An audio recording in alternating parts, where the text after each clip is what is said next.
Hi, my name is Zach Kohler, and welcome to the Kozler Client Podcast. In today's episode, we talk to Rebecca Wilson from Eureka Creek Brahmans, a Brahman stud breeder based in Queensland, Australia.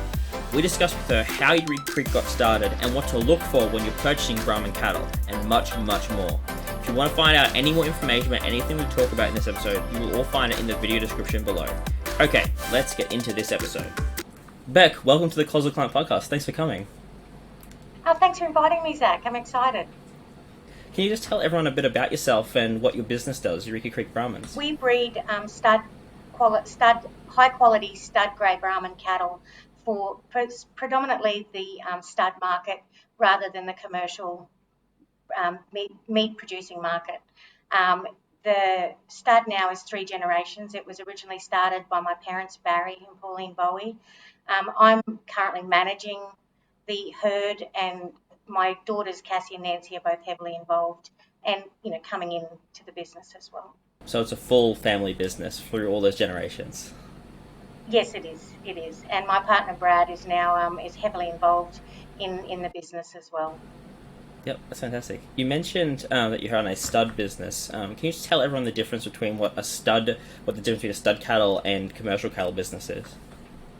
Basically, we're in the business of producing bulls. We're in the business of producing animals that are going to go on and become breeding stock for other producers. A commercial market is more targeted towards meat producing market, whereas our stud cattle, we want them to go out and then produce the bulls and the females that will then end up on the tables of hopefully high quality restaurants around the world.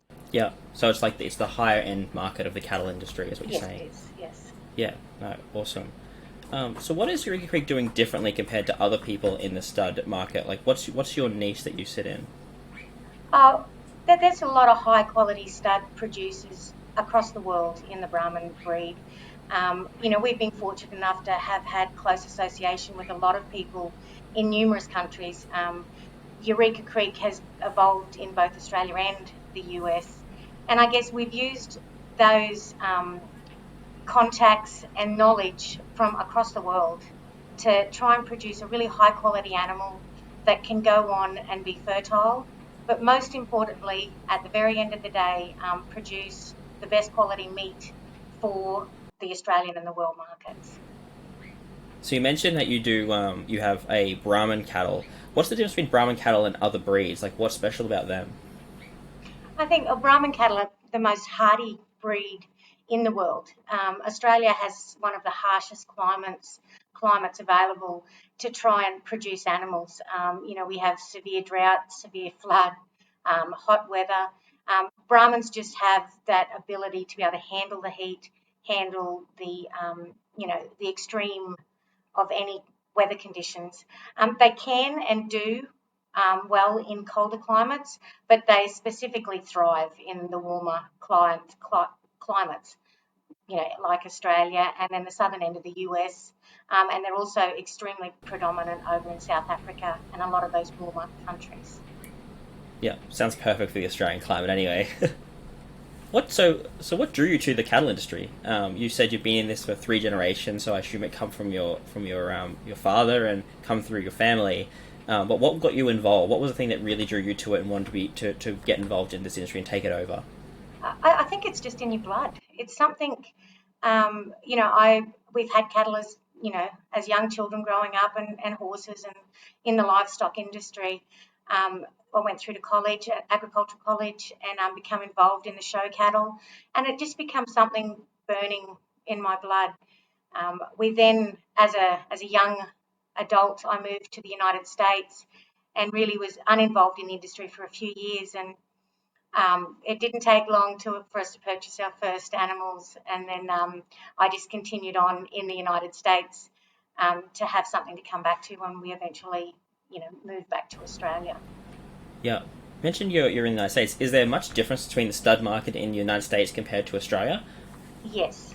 The Brahman market in the United States, because it is predominantly a cooler climate and it is very driven by the feedlot market, are more your European style cattle, whereas in the southern part of especially Texas, Louisiana, the Brahmans do well and do very well, but they do not have to thrive in a harsh climate like we do in Australia.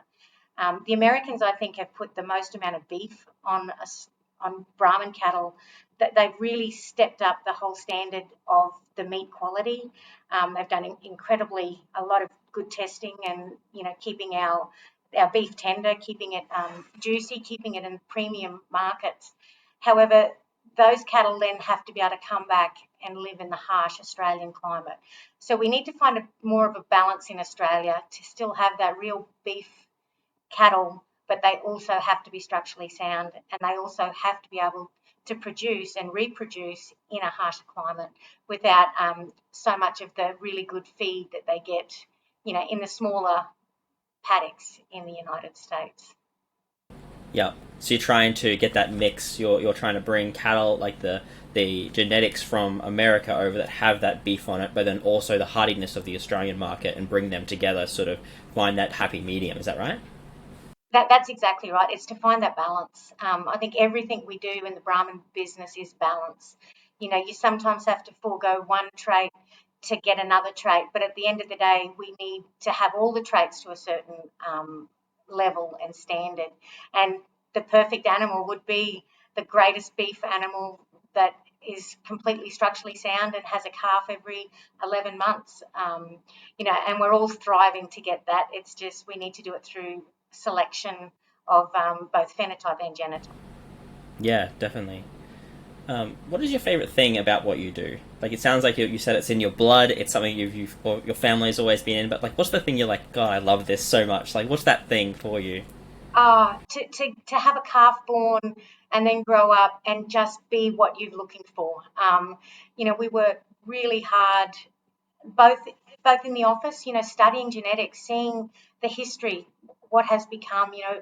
We have a path to tell us how these genetics are going to work.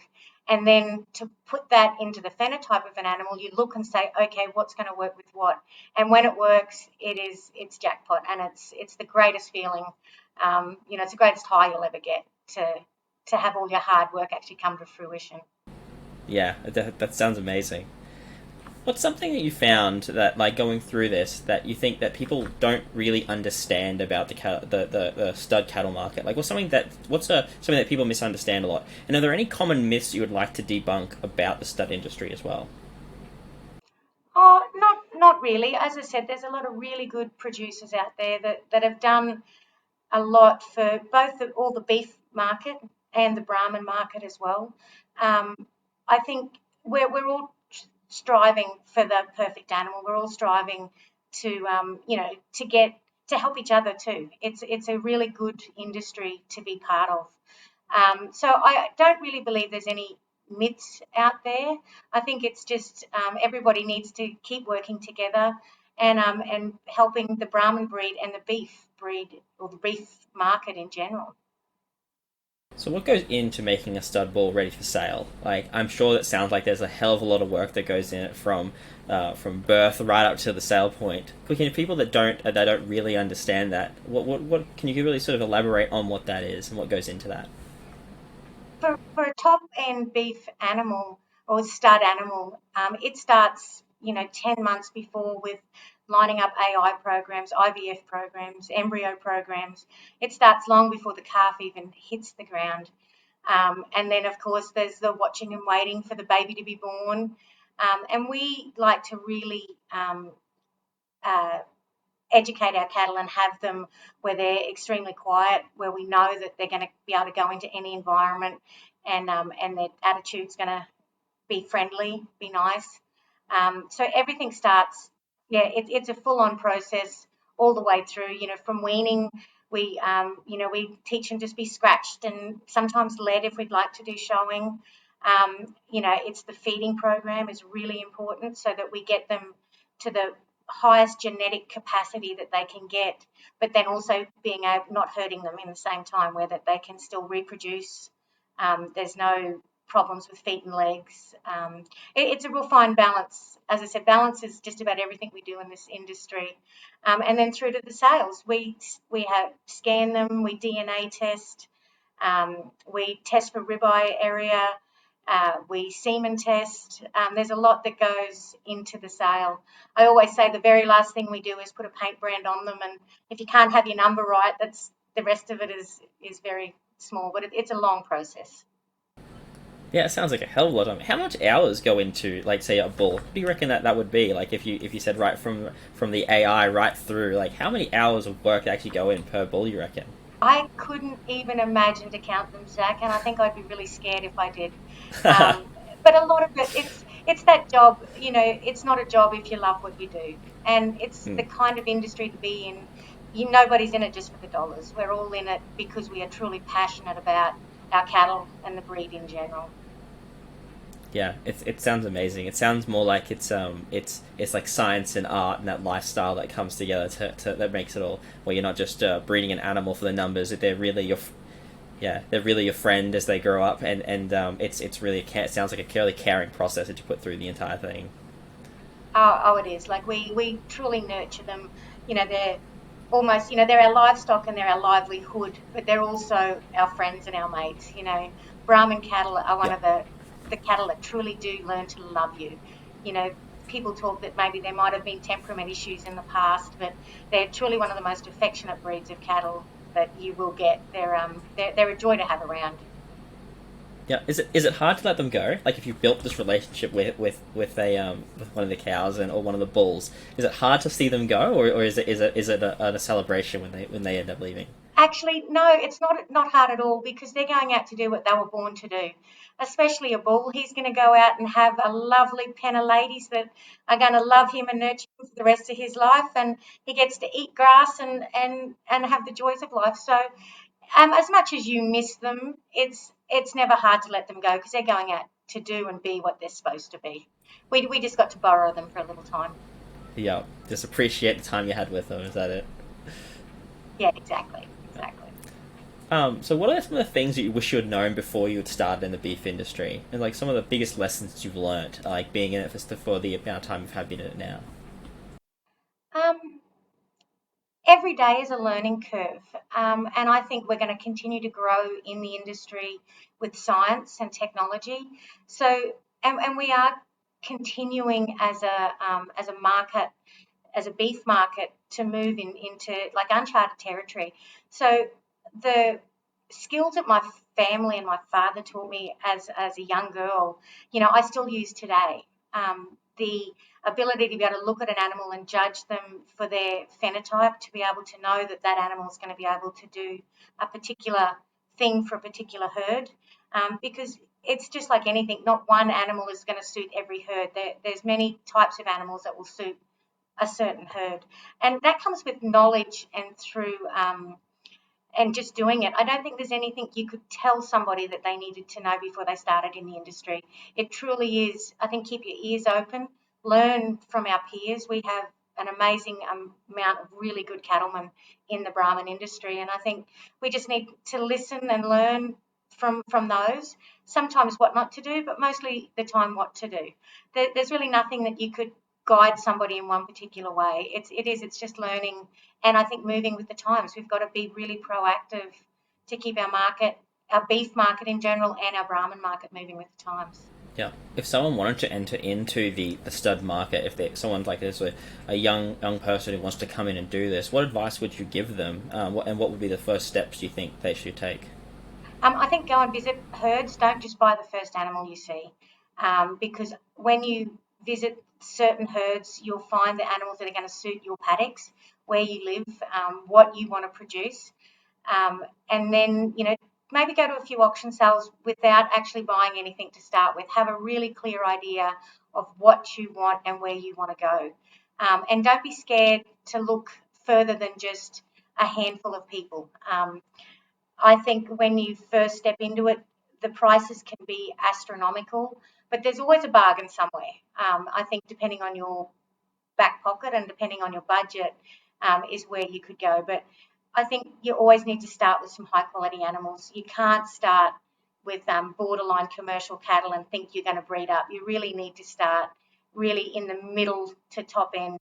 And you can also get those without spending a fortune, and work from there. And especially with technology with AI and embryo transfer, that can be multiplied in many ways fast. Yeah, that's fantastic. You mentioned you went to agricultural college. Is that something you would recommend to people getting into the industry? Um, that as again, it depends on people's circumstances. We were in a position where at that time I did want to travel overseas, and it was going to give me the skills to move on and do what I wanted to do. Um, it was a very broad course when I did it. It was just a cert for in animal husbandry, and we learnt little bits of everything in the farming industry. I believe, especially people that haven't had access to station life or property life, it really gives them a nice broad introduction into is this what I want to do, as I leave school. As far as more the stud cattle, probably not. It's more a general of everything there is, and then you need to, go in and specialise from there where you find your most common interests. Yeah, so just learn about the cattle market in general, learn about being a farmer, working on the land, and then niche down from there for where you want to go with setting. Yeah, it's really good advice. Because it's not all about cattle. You need to be able to fix a fence when the bulls decide they're going to have a fight. You need to be able to fix water. If there's lots of things you need to be able to do to be in the industry. It's not just about learning about genetics and what makes what, Yeah, which sometimes doesn't always work as well. The cattle industry certainly sounds like one of those things that's not just an intellectual game. It's very practical. You need to know a lot of skills to make something work, don't you? Absolutely, absolutely. Yeah. Are there any mistakes that you see people make when they go and buy stud cattle, like for their commercial enterprise? So, say if someone's going to an auction or going to the things, what are some of the common mistakes you see people make when they do those things? I wouldn't like to say people make mistakes. They purchase the animals they believe are the best on the day. However, I think some operations, you go to some of those really big auction sales, and we'll say Brahman Week's a good example. There's 800 to 1,000 bulls, and it's very easy to get lost and confused in all the data and in all the marketing and in all the bulls. A lot of people just go for the biggest, and they sometimes forget to look underneath that, look at the age, look at the structural soundness. Depending on where you live, some of those bulls may have to travel kilometres to go to water. We all need beef, but at the end of the day, if they can't walk to water and they can't reproduce, then beef is no good to us.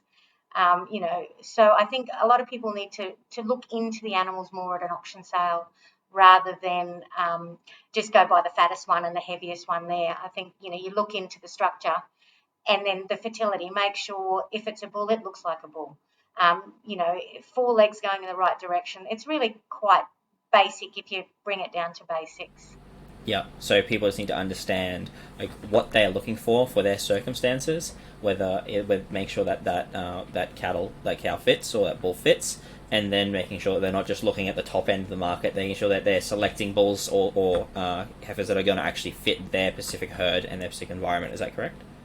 That is exactly right. That is exactly right. As I said, it's easy to get very lost in the auction sales with so many cattle, and there's always bargains. There's always really good cattle that may have not been fed quite as well. It's not always an apples to apples environment. It can easily be apples to oranges to pears sometimes, depending on what you're looking for. I think it's really important to go the day before the sale and look in the back pens. That's when you can compare them properly. You can walk through them. They all look great when they're penned up. We've been in this industry a long, long time, and we know what animals to put with what animals to make them look the absolute best. So I think if anyone's really seriously, especially if you're looking at buying a top end stud animal, you need to go look before the sale, either in the paddocks at home or look the day before the sale in the back pens of the sale. Yeah. Are there some specific sales that you would recommend to people to go to and that are more prevalent for buying Brahman cattle? You mentioned Brahman Week before. Is that the best one? Brahman Week is probably the biggest multi-vendor sale that we have in Australia. I think it's actually the biggest multi-vendor sale in the world, where we're selling the most amount of Brahman bulls in one place at one time. I think it exceeds everything anywhere. So it's always, but as I said, it's easy to get lost there. there's without naming names, there's some really high-end studs that sell high-quality cattle all through, Brahman cattle. It's more looking for what you want and then attending the sales that suit you. The Australian Brahman breeders have a really detailed website which can take you to all the sales that are available, when they're on, the amount of lots and even pictures and links to pedigrees. So I suggest if you're looking, always go into the Australian Brahman breeders website. It's brahman.com.au and have a look at what sales are available. Awesome. Well, thank you very much, Becky, for participating in the Kozler Client podcast. It's been an absolute pleasure to have you. It's been amazing to learn more about your industry and your business. If people want to find out more about you, where can they go? Our website, so it's eurekacreekbrahmans.com. They can contact me personally, or we have our Facebook page, Eureka Creek Brahmans. Our details are all on the Australian Brahman Breeders website as well. We hope you've enjoyed this episode of the Kozler Client podcast. If you want to learn more about Eureka Creek Brahmans, visit their website at eurekacreekbrahmans.com.au. Or if you'd like to find out more about Kozler and how we can help your business, visit our website at kozler.com.au. If you've enjoyed this podcast, please don't forget to subscribe and get more great business content like this. Hope to catch you in the next episode.